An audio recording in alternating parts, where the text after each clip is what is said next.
ওকে, so দেখো এটা খুবই একটা রিয়েলিস্টিক একটা চ্যাপ্টার, ঠিক আছে। আমরা প্রিভিয়াস চ্যাপ্টারে হয়তো এত রিয়েলিস্টিক হয়তো চিন্তা করতে পারি না, কিন্তু এখানে দেখো এখানে বলতেছে অ্যাক্রুয়ালস এন্ড প্রিপেমেন্টস। ওকে, যেমন আমরা এতদিন যে চ্যাপ্টার গুলোতে ডিসকাস করেছি, যে সাপোজ একটা একটা বিল্ডিং এ তুমি রেন্ট নিয়েছো for your business, okay, and over there you are paying 10,000 as a rent, ঠিক আছে। সো আমরা এক্সপেন্সেস তো 10,000 লিখে ফেলেছি, তাই না, বিকজ দ্য রেন্ট ইজ 10,000। ওকে, কিন্তু রিয়েল লাইফে কিন্তু সব সময় এরকম হয় না। দেখা যাচ্ছে যে আমি 10,000 দিতে পারতেছি না, I am paying 8,000। Okay, so তার মানে কি যে আমার কি এক্সপেন্স কমে গেল? সে বেড়ে গেছে। না না, তোমার 10,000 দেওয়ার কথা ছিল, বাট কোনো ফাইনান্সিয়াল প্রবলেমের জন্য তুমি দিতে পারতেছো না, তুমি 8,000 পে করছো। পরে তো আবার পে করতে হবে না? হ্যাঁ, রাইট, পরে তো আবার পে করতেই হবে, তাই না। তো এক্সপেন্স কিন্তু কমে নাই, এক্সপেন্স উইল রিমেইন অ্যাজ 10,000, তাই না। তাহলে ওই যে এই যে 2,000 কম দিলা, ওইটা কি হয়ে গেল তাহলে বলো তো? হ্যাঁ, লজিক্যাল চিন্তা করে 2,000 তুমি কম দিয়েছো, so you will pay it later. So এটা কি হয়ে গেল? It's a liability. হ্যাঁ, রাইট, লায়াবিলিটি, ঠিক আছে। সো এই লায়াবিলিটিটাকে এখানে অ্যাক্রুয়ালস বলতেছে। হ্যাঁ, তো অনেক সময় देयर আর ডিফারেন্ট এক্সপেন্সেস যেটাকে আমরা অ্যাক্রুয়ালস করে ফেলি, দ্যাট মিন্স পুরোটা পে করতে পারি না, so that's why it remain as a liability. Okay, আবার মাঝে মধ্যে দেখো আরেকটা ঘটনা ঘটে যে ইনস্টেড অফ পেইং 10,000 তুমি 15,000 পে করেছো। ওকে, বেশি পে করেছো, যে আচ্ছা ঠিক আছে আমি দিয়ে রাখলাম,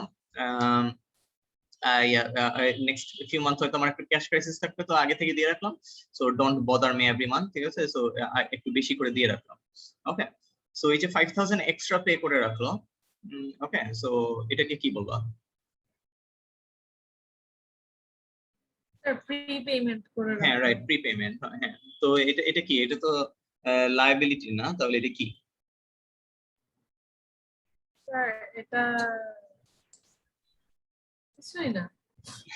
না না, it's a very important thing. হ্যাঁ, right, it's your money in your বাড়িওয়ালাস পকেট, তাই না। তুমি আগে থেকে টাকা দিয়ে দিয়েছো, তোমার কিছু টাকা তোমার বাড়িওয়ালা বা তোমার ল্যান্ডলর্ড দের কাছে আগে থেকে দিয়ে দিয়েছো। স্যার এটা তো লায়াবিলিটি কমে, পরের মাসেরটা থেকে দেওয়া লাগবে না। হ্যাঁ, না, লায়াবিলিটি কমতেছে না, ঠিক, এটা তোমার মানে হ্যাঁ, পরের মাসে তোমার কম পে করা লাগবে, রাইট, ঠিক আছে। হ্যাঁ, কিন্তু এটা ওই মাসের ব্যাপার, কিন্তু এই মাসে কি হচ্ছে, এই মাসে তো তুমি বেশি পে করে ফেলতেছো। হ্যাঁ, সো এটা কি হয়ে যাচ্ছে, তোমার তোমার কিছু টাকা আরেকজনের পকেটে চলে যাচ্ছে। হ্যাঁ, তাহলে এটা কি হয়ে যাচ্ছে? ইটস বিকামিং কি লায়াবিলিটি তো না, তাহলে কি হচ্ছে? হ্যাঁ, সরি, রেভিনিউ।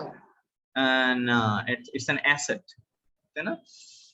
কারণ টাকাই কিন্তু, হ্যাঁ, টাকাটাই আছে, এটা কিন্তু খরচ হয় নাই, এটা তুমি আরেকজনের পকেটে চলে যাচ্ছে, আর it's safely remaining over there. Okay, just like যে আমি কাস্টমারকে যেরকম আমি যখন আমি সেল করি, কিন্তু আমাকে টাকা দেয় না, বলে যে আমি I will pay it letter, তাই না। সো তখন আমি কিন্তু ওইটাকে কিন্তু একটা অ্যাসেট হিসেবে ট্রিট করি না, অ্যাকাউন্টস রিসিভেবল। তো এরকম সিমিলার, যে তুমি পেমেন্টটা বেশি করে ফেলেছো। Okay, so this extra amount will remain as a asset for you, ঠিক আছে। ওকে, তো এখন চলো একটা রিয়েল লাইফ এক্সাম্পল নিয়ে আমরা ডিসকাস করি। দেখো এই যে এখানেও দেখো যে এখানে কি হচ্ছে, যে তোমার এভরি মান্থ 1,000 করে তুমি পে করতেছিলা। ওকে, ওকে, তো দেখো ডিউ, তুমি তুমি তোমার ল্যান্ডলর্ড বা বাড়িওয়ালার সাথে একটা এগ্রিমেন্ট হয়ে গেছে যে এভরি মান্থে এভরি ইয়ার তুমি 4 বার পে করবা, এভরি ইয়ার, একবার মার্চে, একবার জুনে, একবার সেপ্টেম্বর, একবার ডিসেম্বরে। ওকে, কিন্তু তোমার পেমেন্টটা দেখো এটা হয়তো এত মানে স্ট্রিক্টলি মেইনটেইন করতে পারো নাই। এটা হয়ে গেল তোমার ফার্স্ট, এটা দেখো টাইমলি দিয়েছো, হ্যাঁ 31 মার্চে দিয়ে দিয়েছো। তারপর একটা দেখো দিতে তুমি 2 দিন লেট করেছো। আগে পে করা হয়ে, হ্যাঁ, না দেখো এটা তোমার যখন যখন পে করার কথা ছিল তখনই করে ফেলছো। হ্যাঁ, কিন্তু পরের মাসে দেখো তুমি কিন্তু 2 days লেট করেছো। ওকে, তারপরের মাসে দেখো যে তুমি 4 ডেজ লেট করেছো, এরপরের মাসে তুমি 5 ডেজ লেট করেছো। ওকে, কিন্তু লাস্ট মান্থটা দেখো, লাস্ট মান্থে কিন্তু তুমি 2015 তুমি পে করতে পারো না, ঠিক আছে, নেক্সট ইয়ারে গিয়ে পে করেছো। ওকে, সো তুমি যদি একটা ইয়ারলি একটা টি অ্যাকাউন্ট বানাও ফর রেন্ট, তাহলে তুমি দেখবা যে in 2015 you paid only 3000, last 1000টা কিন্তু তুমি পে এই বছর আর পে করতে পারো না, ঠিক আছে, এটা নেক্সট ইয়ারে তুমি পে করেছো। ওকে, সো আমাদের এই যে আচ্ছা আমি আবার বলতেছি, দেখো তুমি দেখো এই ইয়ারে, এই পার্টিকুলার ইয়ারে তোমার 4000 পে করার কথা ছিল। হ্যাঁ, তো তুমি পে করেছো, দেখো এই যে পেমেন্টের ডেট গুলো এখানে দেওয়া আছে। সো দেখো যে ফার্স্ট 3 পেমেন্টটা বা ফার্স্ট 3 ইনস্টলমেন্টটা তুমি মোটামুটি একটা টাইমের মধ্যে দিয়ে দিয়েছো, বাট উইদিন 2015।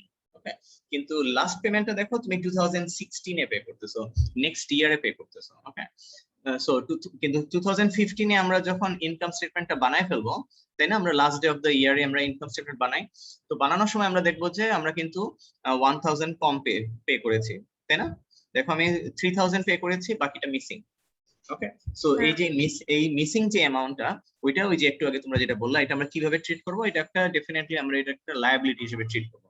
ওকে, সো দেখো যে এখন আমরা জিনিসটাকে আরেকটু ডেভেলপ করতেছি, দেখো যে এইটাতে চলে যাও। ওকে, তো মানে দেখো যে এখানে এই যে এই 1000টা will remain as a liability. Okay, দেখো এখানে ব্লু কালার দিয়ে ওরা দেখা দিয়েছে যে এই 1000টা পে করে নাই, কিন্তু পে করার কথা ছিল। ওকে, ওকে, সো এটা দেখো লায়াবিলিটি হয়ে যাচ্ছে। কেন লায়াবিলিটি? দেখো যে দেখো ব্যালেন্স বিডিটা দেখো ক্রেডিট সাইডে, মনে আছে প্রিভিয়াস চ্যাপ্টার গুলোতে আমরা যখন টি অ্যাকাউন্ট করেছি, যে অ্যাসেট গুলার ব্যালেন্স বিডি সব সময় ডেবিট সাইডে থাকে, আর লায়াবিলিটি গুলার ব্যালেন্স বিডি সব সময় ক্রেডিট সাইডে থাকে। সো দেখো যে rent it was an expense account, কিন্তু এখন কিন্তু এটা একটা লায়াবিলিটি অ্যাকাউন্টে ট্রান্সফর্ম হয়ে গেছে, because you haven't paid your rent. Okay, so এই 1000 কিন্তু লায়াবিলিটি হয়ে যাচ্ছে, ঠিক আছে। আর ঠিক আছে, কমপ্লিকেটেড লাগছে না? একটা ম্যাথ করলে জিনিসটা অনেক ক্লিয়ার হয়ে যাবে, ঠিক আছে। আমি জাস্ট এখানে step by, basically T account আর সিডিবিডি আবার, হ্যাঁ রাইট আবার সিডিবিডি করব। হ্যাঁ, বাট দিস টাইম আমরা হয়তো আর একটু আমরা নেক্সট লেভেলে চলে যাচ্ছি আমরা এখন। হ্যাঁ, আরো রিয়েলিস্টিক একটা অ্যাপ্রোচ, আমরা অ্যাক্রুয়ালস আর প্রিপেমেন্টটাকে অ্যাকনলেজ করব, ঠিক আছে। ঠিক আছে, তো আমরা একটা ম্যাথ করে ফেলি, করলে ক্লিয়ার হয়ে যাবে। ওকে, তারপরে দেখো এখানে আরেকটা এক্সাম্পল দেওয়া আছে প্রিপেমেন্টের, ঠিক আছে, কিন্তু এটাতে আমি আর গো থ্রু করতেছি না, আমি ডাইরেক্টলি একটা ম্যাথেই চলে যাচ্ছি। ওকে, তো একটা ম্যাথ করলে এটা পরে তুমি এই জিনিসটা আরো ক্লিয়ারলি বুঝতে পারবা। ওকে, সো 28.1,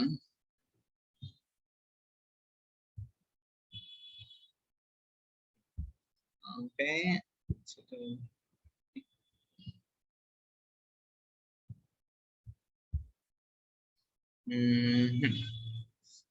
আচ্ছা দেখো 28.1 এর একটা ম্যাথ অলরেডি করা আছে এখানে, দেখো আগে এটা দেখাবো, তারপরে আমরা নতুন ম্যাথ গুলো করবো। ওকে, সো দেখো যে ফার্স্টে দেখো ওরা মোটর এক্সপেন্সের একটা টি অ্যাকাউন্ট বানাইতে বলতেছে। ওকে, সো ঠিক আছে, তাহলে মোটর এক্সপেন্সের একটা টি অ্যাকাউন্ট বানাইলাম। ওকে, সো এটাতে আমরা কি কি বসাবো দেখো, বলতেছে যে ইউ পেইড 819। ওকে, তো এটা কিন্তু নতুন কিছুই না, আমরা আগেও করেছি। আমরা যখন পে করি, it's an expense T account, তাহলে ডেবিট সাইডে আমি ব্যাংক লিখে অ্যামাউন্টটা বসাই ফেলবো, ঠিক আছে। Any confusion?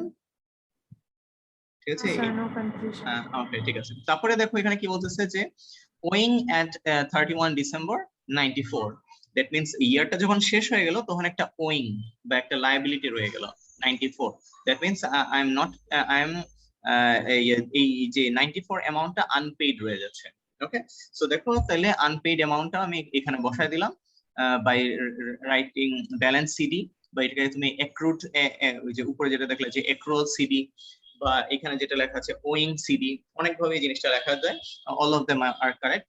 আমি জাস্ট জিনিসটাকে সিম্পল রাখার জন্য ব্যালেন্স সিডি লিখতেছি। ওকে, কিন্তু তুমি এখানে ওয়িং সিডি লিখতে পারতা, অ্যাক্রুয়াল সিডি লিখতে পারতা, সবগুলাই ঠিক আছে। So this is a liability. আর নেক্সট ইয়ারে দেখো এটাকে একটা লায়াবিলিটি হিসেবে এটা ক্রেডিট সাইডে চলে যাবে। বুঝতেছো? আর স্যার ব্যালেন্স সিডি লিখলেও তো মার্কস কাটবে না, রাইট? না না না, মার্কস কাটবে না, ইটস ইটস ওকে, কোনো প্রবলেম নাই। ওকে, কিন্তু ডিফারেন্ট জায়গায় ডিফারেন্ট নামে লেখে আর কি। হ্যাঁ, মানে তো মানে আপকামিং যখন কোশ্চেন পেপার করতে যাবো, মার্ক স্কিম যখন করবা, তখন অনেক ওইখানে দেখবা যে ওয়িং সিডি, অ্যাক্রুয়াল সিডি এইভাবে লেখা আছে, ঠিক আছে? সো এগুলো দেখে কনফিউজ হওয়ার কিছু নাই, একই জিনিস। ওকে, এই আর কি। Okay sir. ওকে, ঠিক আছে। আর তারপরে এখানে দেখো কি করতেছে, এখানে হচ্ছে গিয়ে তোমার ইয়া 913 ইন দ্য ক্রেডিট সাইড আমি লিখতেছি। ওকে, আর এখানে লিখতেছি আমি, দেখো আচ্ছা ফুল ফর্মে লিখি, ইনকাম স্টেটমেন্ট। এখানে ইনকাম স্টেটমেন্ট কোথা থেকে আসবে? হ্যাঁ হ্যাঁ, রাইট, গুড পয়েন্ট। দাঁড়াও আমি বলতেছি, যেখানে ইনকাম স্টেটমেন্ট কোথায় আসলো তাহলে। তাহলে এটা কি অ্যাকচুয়ালি দেখো, যে ইনকাম স্টেটমেন্ট করতেছি মানে এই অ্যামাউন্টটা, এই যে 913, this amount will be treated as কি এক্সপেন্স।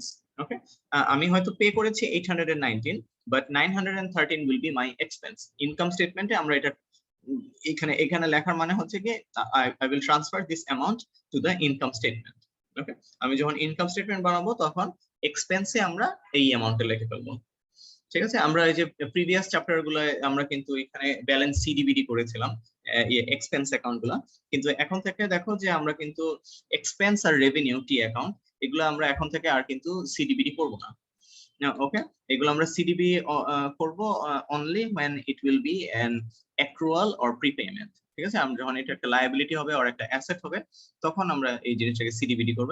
আদারওয়াইজ এটা ইনকাম স্টেটমেন্ট লিখে আমরা ক্লোজ ডাউন করে ফেলবো, because this 913 is an incident from 2016। তো 2016 শেষ হয়ে গেছে, সো 2016 এর এই এক্সপেন্সের ঘটনাটাও শেষ। ওকে, এটা এখানেই ক্লোজ করে ফেলতেছে। ওকে, কিন্তু আমরা পাস করতেছি কি, নেক্সট ইয়ারে আমরা একটা লায়াবিলিটি পাস করতেছি, এই 94। ঠিক আছে, সো এখানে হচ্ছে লাইক 31st সবগুলোতেই কি এরকম হবে? হ্যাঁ সবগুলোতেই, Statement, সবগুলোতেই expenses level? সামহাও এরকমই হবে, কিন্তু এটার প্রেজেন্টেশন অনেক সময় ট্রিকি থাকবে। তো এই জন্য এই চ্যাপ্টার থেকে আমরা অনেকগুলো ম্যাথ করব, এক একটা এক এক ভাবে প্রেজেন্ট করবে, তো এখানে কনফিউজ হওয়ার কিছু নাই। আমরা করি, আরো কয়েকটা করি, করলে দেখবো যে জিনিসটা ইটস নট সো ডিফিকাল্ট। ওকে, তো এটাকে কপি করি।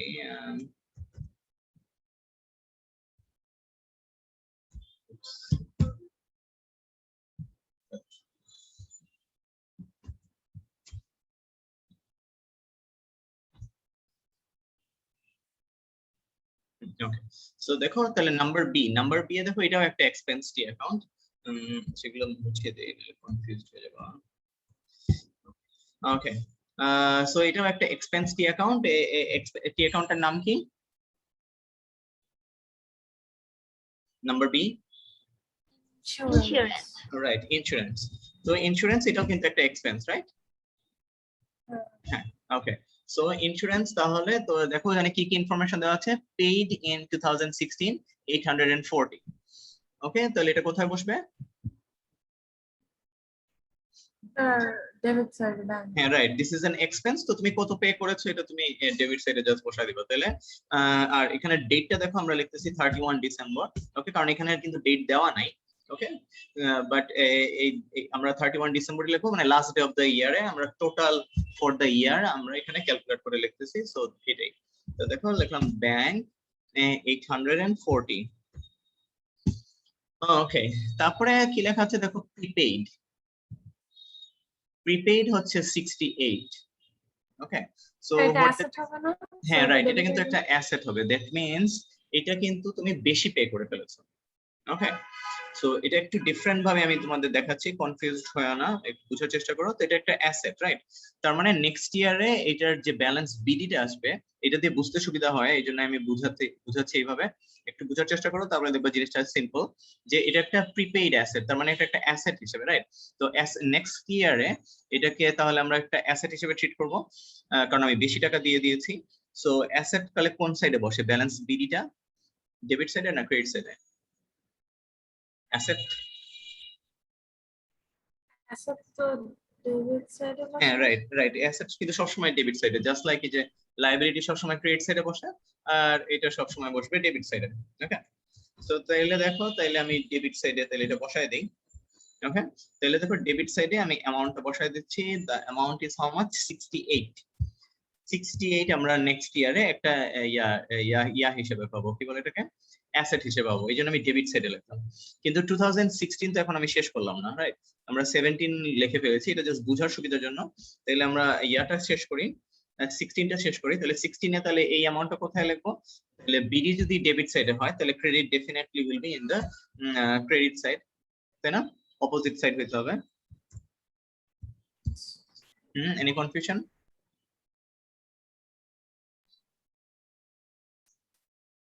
68 এখানে। আচ্ছা, তাহলে সিডিবিডি টা তাহলে আমি বিডি এখানে কেন লিখলাম? Because this is an asset. CDS এর কেন লিখলাম? Because this is an CD is always in the opposite side of BD, তাই না? তো এই জন্য ক্রেডিট সাইডে বসতেছে। অনেকে কনফিউজ হয়ে যায় এটা কেন এই সাইডে বসবে। এটা সামনে দেখবা যে ইটস ভেরি লজিক্যাল, কিন্তু আপাতত এইভাবে চিন্তা করো, মানে তোমাদের নন নলেজ যেটা অলরেডি জানো সেটা সাথে লিংক করার চেষ্টা করতেছি আমি। ওকে, তো দেখো এই যে 68 তাহলে এই সাইডে বসালাম। আমি যদি এরকম আমার স্কুলে পরীক্ষায় দিয়ে আসি নরমাল টি অ্যাকাউন্টটা,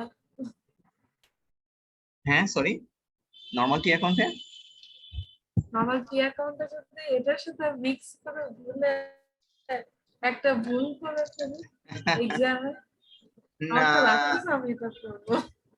হ্যাঁ হ্যাঁ হ্যাঁ রাইট, হ্যাঁ না এটা কিন্তু ঠিক কথা বলেছো, এটা কিন্তু ভুল হতেই পারে। হ্যাঁ, যে একটা সিম্পল চ্যাপ্টারে তুমি এটাকে কমপ্লিকেটেড মনে হইতে পারে, that's a very valid worry. But তোমার যেটা করতে হবে যে প্র্যাকটিস করতে হবে। হ্যাঁ, এটা তুমি এখন দেখো ঠিক আছে, কিন্তু তুমি এটা তোমার যে চ্যাপ্টার গুলোর উপর পরীক্ষা হবে সামনে ওইগুলো কিন্তু প্র্যাকটিস করতে হবে। হ্যাঁ, প্র্যাকটিস করলে জিনিসটা আর কনফিউশন হবে না। করে লিখতে হবে, হ্যাঁ সরি, যে কোনটা থিঙ্ক করে লিখতে হবে, হ্যাঁ রাইট কোনটা রাইট হবে। রাইট রাইট ওইটাই। ওকে, ঠিক আছে। আর আর এটা কিন্তু মানে এটা মানে সমস্যা নেই, এটা নিয়ে এত টেনশন করার দরকার নেই। আপাতত এই চ্যাপ্টারে কনসেন্ট্রেশন করো। ওকে, ঠিক আছে। আর ওইটা নিয়েও তুমি যেটা বলছো এটা ঠিক কথাই বলছো, কিন্তু আমি এটা তোমাকে মিথ্যা কথা বলবো না যে কনফিউশন হবে না, ডেফিনেটলি কনফিউশন হবে। ওকে, কিন্তু এটা ওই যে প্র্যাকটিস করবা ঠিক হয়ে যাবে। ওকে, এটা তুমি অ্যাক্রোলস এর চ্যাপ্টারে যখন যাবা তখনই তুমি এই টাইপের জিনিস পাবা, এর আগে তো এই টাইপের জিনিস পাবা না। ওকে, কিন্তু জিনিসগুলো দেখো ইটস ভেরি লজিক্যাল। ডেবিট সাইডে তুমি অ্যাসেট বসাবা আর ক্রেডিট সাইডে তুমি লায়াবিলিটি বসাবা, রাইট? সো এই আর কি। ঠিক আছে, তাহলে চলো আমরা এখন এটা টি অ্যাকাউন্টটাকে শেষ করি। ঠিক আছে, সো দেখো এখানে 840 এই সাইডে আর এই সাইডে 68। ওকে, তাহলে এটাকে তো দেখো যে এটা তাহলে এই পাশে তাহলে টোটাল অ্যামাউন্ট 840 বসাই, this is the graded side. তারপরে ক্রেডিট সাইডেও 840 লিখে ফেলতেছি, বিকজ বোথ সাইড তো ইকুয়াল হয়ে যাবে, রাইট? এই জন্য দুই সাইডে 840 লিখে ফেললাম। কিন্তু এখানে তো 849, এখানে তো অনলি 68। তো আমরা আগে কি করেছি যে রিমেইনিং অ্যামাউন্টটাকে ব্যালেন্স শিট বানাই ফেলছি, বাট এখানে তো অলরেডি ব্যালেন্স শিট গিভেন। তার মানে তাহলে এখানে কি মিসিং আছে? এখানে তাহলে ইনকাম স্টেটমেন্টটা মিসিং। ওকে, তাহলে ইনকাম স্টেটমেন্টে বসাই ফেললাম। তাহলে এখানে অ্যামাউন্টটা কত হবে বলো তো? ইনকাম স্টেটমেন্টের অ্যামাউন্টটা কত হবে? 840 হ্যাঁ, 840 মাইনাস 68। হ্যাঁ রাইট, তাই না? বুঝতেছো লজিকটা ধরতে পারছো? হ্যাঁ এখন রিমেইনিং অ্যামাউন্ট যেহেতু সিডি দেওয়া আছে, ইনকাম স্টেটমেন্ট দেওয়া নাই। আগে হয়তো আমাদের থাকতো ইনকাম স্টেটমেন্ট দেওয়া থাকতো, সিডি থাকতো না, কিন্তু এখন আমাদের উল্টা জিনিসটা, সিডি দেওয়া আছে। আবার সামনে তুমি এরকমও পাবা, এই যে নেক্সট ম্যাথে স্টেশনারিতেই তুমি দেখবা যে সিডি দেওয়া ইয়া হয়তো কত দেওয়ার কথা ছিল সেটাই দেওয়া আছে মেবি। না না এটাতে না। আচ্ছা ঠিক আছে, নেক্সট আপকামিং ম্যাথ গুলোতে পাবা। তো এখানে অনেক ট্রিকি ব্যাপার স্যাপার করে ওরা। আচ্ছা, তো অ্যামাউন্টটা কত হবে তাহলে বলো?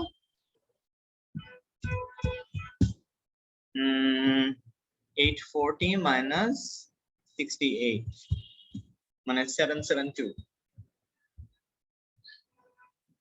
ওকে, তাহলে এখানে বসাই দিই 772। ঠিক আছে, তো এই 772 মানে কি বলো তো? এই 772 মানে হচ্ছে যে